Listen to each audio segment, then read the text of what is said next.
Bienvenue dans ce tout nouvel épisode au podcast Le poids de la nuance parce qu'aujourd'hui, on va partager les erreurs que nous, on a fait au début puis qu'on veut absolument vous éviter. C'est des choses qui reviennent souvent puis curieusement aussi, d'autres personnes nous écrivent tout le temps puis on est comme « Hey, vous avez fait les mêmes erreurs que nous en ce moment, en fait, vous êtes en train de faire les mêmes erreurs que nous, on va vous aider. » Donc aujourd'hui, on va vous parler des 3 erreurs les plus fréquentes qu'on voit puis que nous-mêmes, on a fait.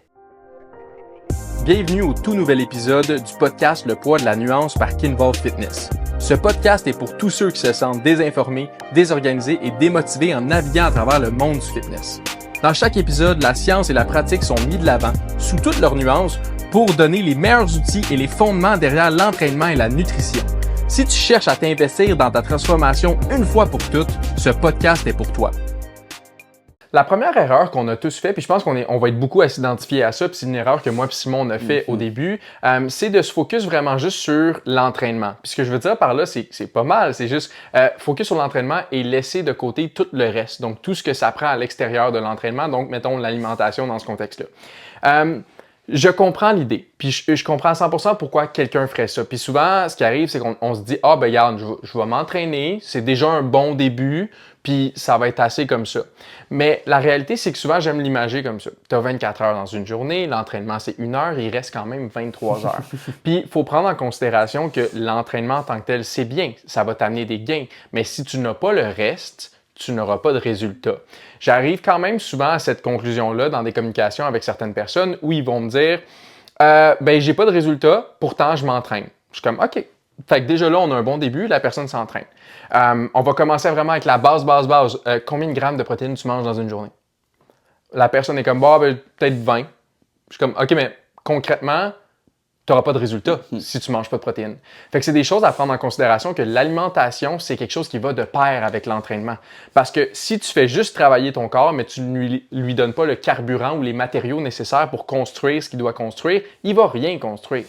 Demande à un contracteur de te faire une maison, mais donne-lui 0 matériaux, ça va pas aller bien vite. Mais c'est le même principe avec ton corps, fait que c'est important aussi d'être en mesure de prendre cet aspect-là, puis ça, c'est sans compter le sommeil, puis tout le kit, la récupération, mais l'alimentation en tant que telle, déjà juste de le mettre de pair avec ton entraînement, puis tu vas voir des résultats que tu n'aurais pas vus si tu prenais juste un des deux. Je sais que ça, c'est quelque chose que tu faisais aussi. Oui, puis souvent, tu sais, faut faire le parallèle entre les objectifs qu'on veut de composition corporelle et le fait de s'entraîner. Tu sais, souvent, on pense que l'entraînement, ça va être la chose qui va faire qu'on va changer la composition corporelle par rapport à une perte de gras ou prendre la masse musculaire. Mais comme tu disais, il faut qu'on ait les blocs de construction qui viennent avec. Ouais. Et quand moi j'ai commencé à m'entraîner, j'étais dans une optique où est-ce que mon objectif était pas trop clair, mais je savais que je voulais réduire mon pourcentage de gras puis que je voulais prendre un peu de masse musculaire. Fait que là, ma solution, ça a été, avec le peu d'informations que je connaissais à l'époque, ça a été, ben écoute, on va faire ce que tout le monde dit. Fait que je vais m'entraîner en salle. Écoute, je vais m'entraîner à tous les jours en musculation, je vais m'abonner dans un gym, je vais rencontrer un coach qui va m'imprimer un plan pour la première fois, il va me montrer les machines, ça va être malade. Puis la deuxième chose qu'on m'a toujours dit, c'était ben si tu veux perdre du gras, fais du cardio. Ouais. Fait qu'est-ce que j'ai fait? J'ai fait les deux en même temps pendant, je pense, facilement 1 an. Enfin, non, genre, comme 15-16 ans, là, j'étais comme, OK, j'aimais full la course, fait que je courais quasiment à tous les jours, un 30-45 minutes. Puis après, j'avais ma séance d'entraînement en musculation où est-ce que là, je suivais la même feuille de papier tout le temps. Oui, je notais mes charges puis mes progressions dans ce temps-là. Et après 1 an, je me regardais puis j'étais comme, j'ai mis beaucoup d'efforts pour atteindre justement ce que je pensais être un meilleur physique. Mais quand je regardais mes photos avant-après, j'étais comme, ouais, on dirait que comme j'étais à la même place. Mais pourtant, j'ai quand même investi du temps et de l'énergie. Fait que beaucoup de personnes se trouvent dans cette situation-là où est-ce qu'ils ont une frustration par rapport à, ben, je me suis entraîné puis c'est ce qu'on m'a dit de faire puis j'ai pas eu les résultats. Puis je pense que c'est un peu ça aussi dans ton volet, mais peut-être moi avec un peu moins de course.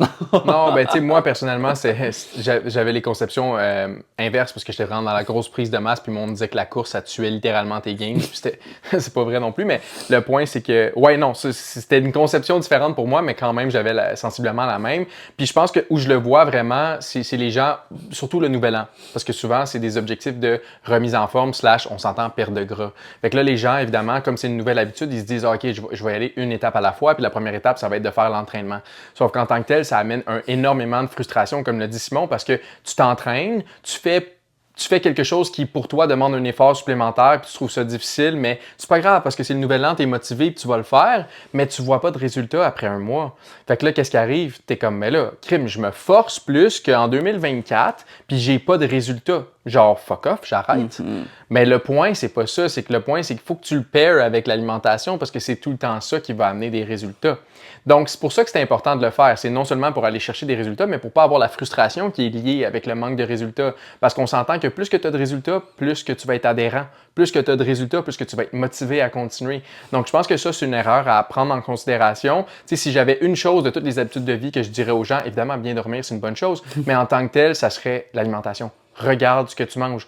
Au moins, puis je te dis pas au début compter tes calories si tu trouves que ça c'est stressant ou whatever, mais au moins assure-toi d'avoir des protéines dans tes repas, assure-toi d'avoir une certaine structure de repas où tu grignotes pas entre, puis tu vas être en mesure de déjà contrôler une bonne partie de l'alimentation. Bref. Puis pour faire justement, donner quelques petites recommandations là, par rapport à ça, parce que souvent on voit comme hey, avoir l'alimentation parfaite, c'est vraiment gros, mais si je prends l'exemple, par exemple, d'un objectif de développement musculaire, ben la première étape, ce serait, écoute, oui, on s'entraîne, mais augmenter son apport en protéines, fait que sans nécessairement aller dans le deep down, est-ce que j'ai mes healthy fats, est-ce que je suis capable d'avoir suffisamment de calories puis tracker tout ce que je mange, mais la première étape, vraiment, entraînement musculaire, aller chercher l'intensité, puis avoir quand même un bon apport en protéines rapidement. De même, là, je vous dirais 1 gramme par kilo de poids corporel, mais ça peut être un peu moins, ça peut être un peu plus. Bref, c'est juste une recommandation rapide, mais juste se concentrer sur ces deux aspects-là au début, on va déjà être sûr d'avoir un peu de bloc de construction quand même. Puis après, on va voir les changements, puis si on a des choses à réajuster. Si on ne voit pas de résultats, souvent l'erreur, c'est de se dire que « Ah ben là, ça ne fonctionne pas pour moi ». Mais la réalité, si on ne voit pas de résultats, ça veut juste dire qu'on a des choses à changer. Puis ça se peut que ce ne soit pas ce qu'on a fait qui étaient les bons changements à faire ou qu'on doit changer un peu plus.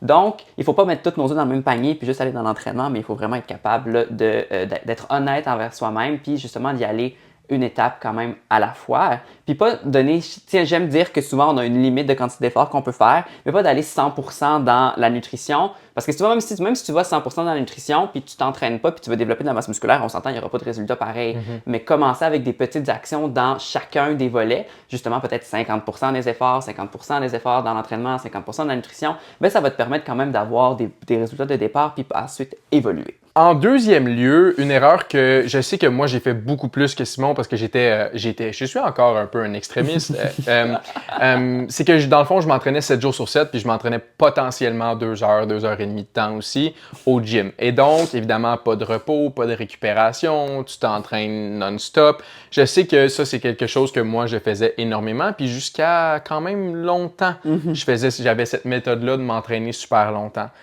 Puis c'est quelque chose qui revient quand même quand je fais des lives ou quand les gens m'écrivent, c'est que j'ai l'impression que les gens qui sont plus jeunes, puis là je parle mineurs souvent, là, avant 18 ans, on a cette conception que c'est évidemment le no pain no gain, tu dois t'entraîner le plus possible. Puis je pense qu'il y a le fait que quand tu es jeune aussi, tu ressens pas nécessairement autant de douleur / fatigue que tu pourrais en vieillissant. Mais bref, le point, c'est que tu n'as pas besoin de faire ça. Puis, qu'est-ce que je veux dire par « tu n'as pas besoin de faire ça », c'est « fais pas ça ». OK? Par où commencer avec ça? La réalité, c'est que plus que tu avances dans ton entraînement, plus que ton intensité diminue. Donc, un entraînement de 2 heures à la base te fait 2 heures de choses avec de l'intensité moindre. Parce que tu peux pas avoir une intensité de fou pendant 2 heures. Je pense qu'après 1 heure, les études disent qu'il y a une grosse drop au niveau de l'intensité, puis ton muscle réagit beaucoup à l'intensité. Fait que le point, c'est que si tu veux être en mesure de développer ta masse musculaire, ce que j'aime dire, c'est qu'il faut que tu y en demandes plus. Là, je te demande pas plus d'exercice nécessairement. Faut que tu y dises faut que ton muscle se dise « Hey, crème, il a essayé de lever plus lourd, puis moi, j'ai pas la capacité de faire ça en ce moment, fait que je vais devoir m'adapter puis grossir. C'est un petit peu ça l'idée. Mais pour ce faire, il faut que tu aies des entraînements qui soient plus courts que 2 heures, puis que tu essaies d'augmenter tes charges, puis tu essaies de t'améliorer. Mais là, ça, c'est un autre point que je vais te laisser aborder. Mais en tant que tel, si tu veux t'améliorer, il y a une question de récupération, parce que sans récupération, il n'y a pas d'amélioration. Tout à fait. Puis, souvent, on n'imagine pas on n'imagine pas la fatigue comme étant... En fait, on visualise toute la fatigue comme étant « Hey, je me lève le matin puis j'ai pas d'énergie. Mais ça, c'est vraiment une fatigue qui peut être différents facteurs, qui est mentale, qui est physiologique. Mais par contre, on a une fatigue aussi qui est musculaire parce que produire de la force, ça demande de l'énergie. En fait, ça demande un influx nerveux, un effort, de l'énergie, mais un effort de la part de notre système nerveux aussi. Et il y a besoin d'une récupération. Mais ça se peut que tu ne sentes pas cette fatigue-là comme étant « Oh mon Dieu, là aujourd'hui, là, je continuerai à dormir, mais que ce soit simplement que hey, t'es pas capable de produire une force. Puis ça, on s'en rend pas compte, mais ça veut dire qu'on accumule de la fatigue qui va nuire à nos performances. Fait qu'on aura l'impression de forcer dans un état de fatigue, mais malheureusement, ce ne sera pas un stimulus qui va être significatif pour développer de la masse musculaire. Fait que la récupération, c'est super important, puis on s'en rend pas compte, mais plus on s'entraîne, plus lentement notre courbe de fatigue augmente. Puis oui, notre courbe de performance aussi augmente, mais un moment donné, si les deux ils se rejoignent, ben ta courbe de performance va arrêter d'augmenter parce qu'elle va commencer à diminuer pendant que ta fatigue augmente aussi. Fait que c'est pour ça que c'est important de récupérer. Puis aussi, on a toujours l'impression quand on commence que faire plus, c'est mieux. Mais il y a des études justement qui ont observé, qui ont comparé le volume d'entraînement. Pour vous donner une idée, le volume d'entraînement, c'est la quantité de charge qui a été soulevée dans le temps par rapport à un groupe musculaire.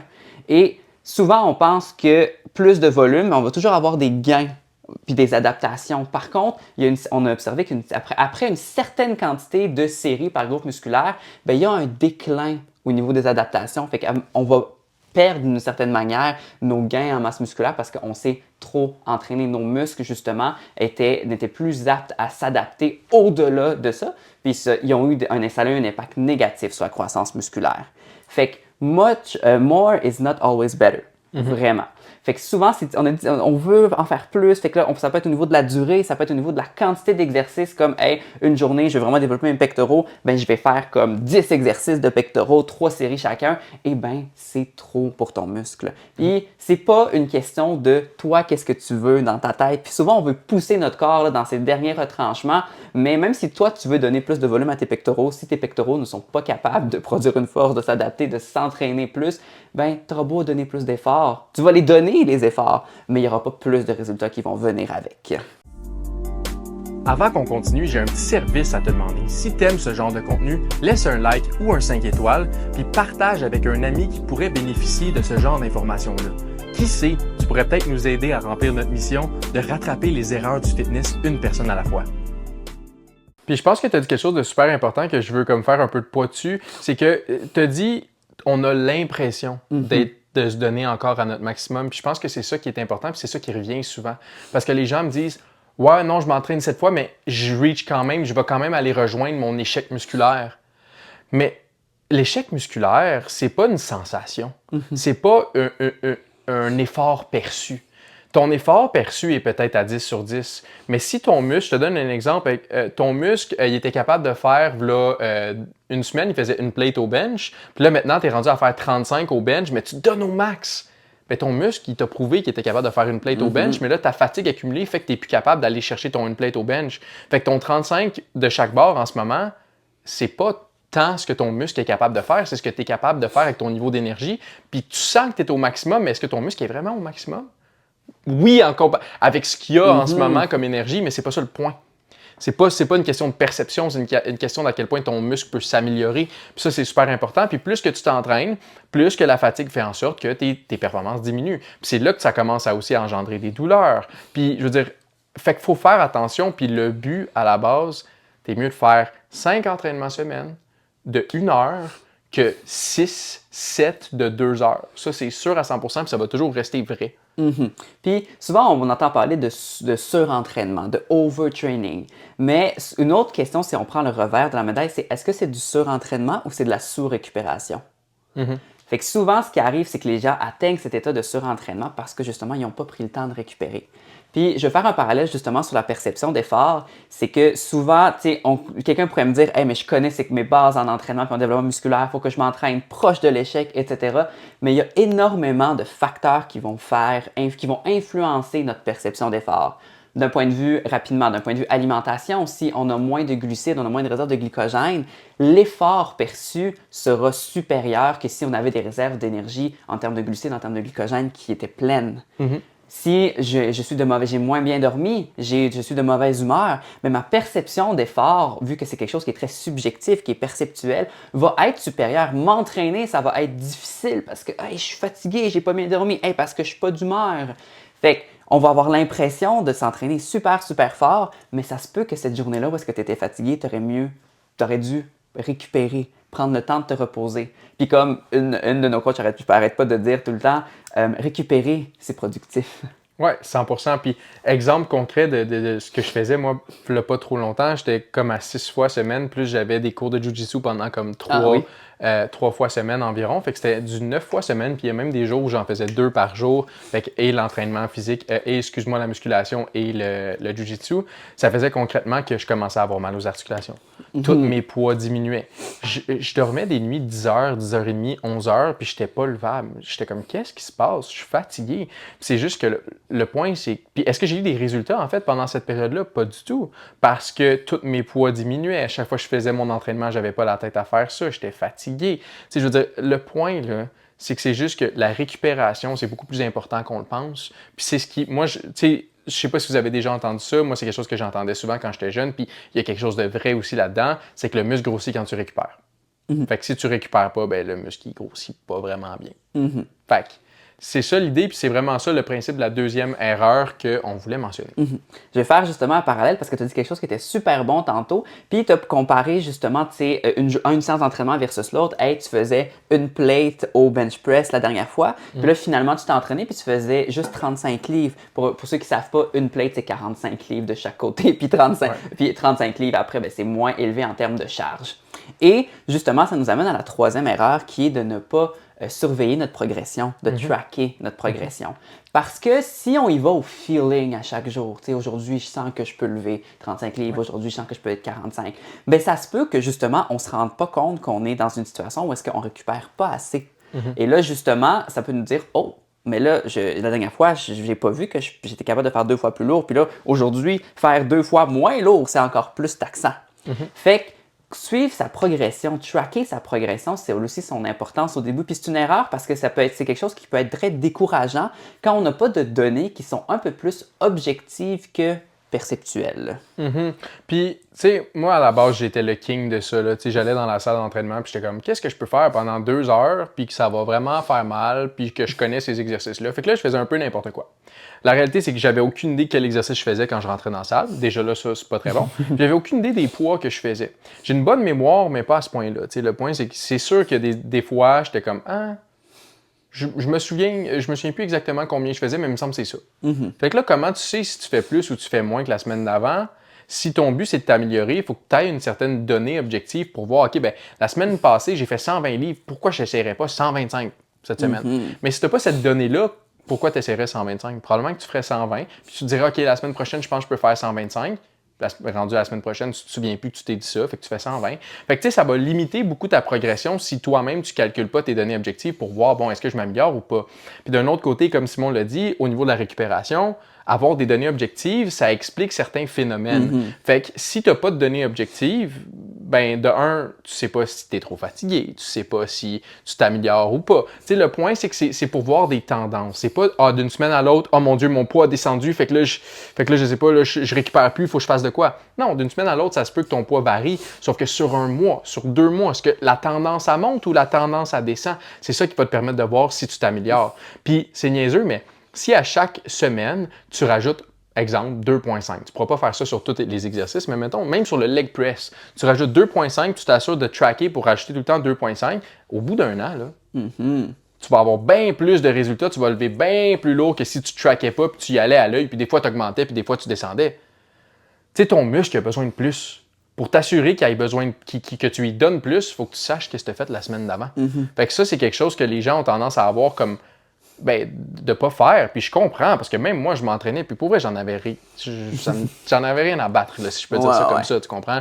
Je m'entraînais, puis je le sens bien, puis je force beaucoup. Oui. Mais peut-être tu peux faire plus, tu comprends? Ouais. Puis j'avais cette discussion-là aussi justement avec mon coach cette semaine parce que quand on a plusieurs données, là, on peut justement comparer la progression. Puis à un certain point, j'étais comme, hey, j'ai l'impression que mon poids, il varie pas dans la bonne direction. Puis mon objectif, c'est de développer de la masse musculaire. Puis justement, tu sais, après, quand on compte justement, puis on track, on surveille c'est quoi qu'on fait, ben là, on se rend compte, ben écoute, dans les derniers mois, on a vu que les charges ont progressé. Ben, la force, oui, on a une amélioration, mais pour qu'on ait plus de capacité de produire une force, il faut que nos muscles s'adaptent et se développent. Il y a différentes manières de mesurer le progrès. Et souvent, vu qu'on a parlé quand même beaucoup de la masse musculaire, je vais faire un retour sur la perte de gras aussi.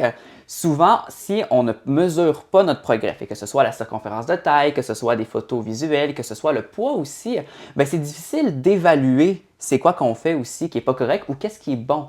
Parce que si d'une semaine à l'autre, mon objectif c'est de perdre du gras, mais si je ne vois pas de tendance vers la baisse aussi, ça veut dire qu'il y a des choses qu'il faut changer. Puis c'est pas une question question subjective ou appréciative, c'est que si on a mis des actions en place puis qu'en ce moment on n'observe pas une tangente vers ce qu'on veut après plusieurs semaines, plusieurs mois, mais ça veut dire qu'il faut évaluer qu'est-ce qu'on fait puis faire des choses qui sont différentes. Parce que si on fait toujours la même chose, c'est sûr qu'on obtient le même résultat. Et si ce qu'on fait toujours n'amène pas de résultat, mais ça veut dire qu'il faut le changer. Donc, l'objectif de cet épisode, c'était vraiment juste de vous partager un peu c'est quoi les erreurs fréquentes que nous, on a fait. Puis en fait, elles nous reviennent tout le temps en tête parce qu'on voit tout le temps des gens qui nous écrivent puis qui nous partagent justement ces mêmes inquiétudes-là. Hey, je fais ça, j'ai pas de résultat. Donc, j'espère que vous avez compris justement qu'il ne faut pas se concentrer juste sur une chose. Il faut vraiment investir nos efforts dans ce qui compte. Et parfois, c'est pas juste de mettre 100% des efforts dans un volet comme l'entraînement, particulièrement lorsque l'objectif, c'est de changer notre composition corporelle.